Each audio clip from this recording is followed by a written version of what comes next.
prophète va faire les causes. Il va sortir, il va aller à la rencontre d'Abou Bakr.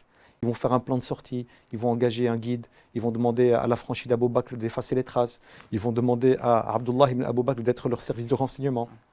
Ils vont demander à Asma d'être le catering, de préparer à manger. Ils vont quitter vers le sud. Ils vont se cacher dans une grotte. Donc en fait, le prophète sallallahu alayhi wa sallam et Abou Bakr, ils vont faire les causes. Mais ensuite, après avoir fait les causes, Abou Bakr et le prophète surtout, va apprendre Abou Bakr à faire confiance totalement à Allah. Abou Bakr, il est dans la grotte avec le prophète sallallahu alayhi wa sallam.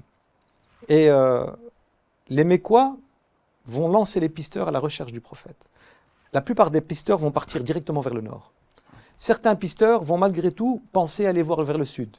Et ils mettent même des prix à la clé. Les Mécois vont proposer 100 chameaux pour celui qui ramène le prophète et Abou Bakr morts ou vifs. Incroyable. Donc il y a 100 chameaux qui vont être 100 chameaux, ce serait 100 voitures aujourd'hui. Tu deviens riche avec 100 chameaux.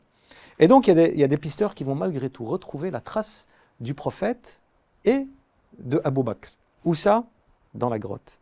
Et ils vont jusqu'à arriver devant la porte, devant l'entrée de la grotte. C'était une toute petite grotte. Ceux qui ont eu la chance d'aller visiter la grotte de Thawr, c'est une grotte de 2-3 mètres carrés avec une toute petite entrée. Il suffit que tu baisses ta tête pour que tu vois ce qu'il y a à l'intérieur.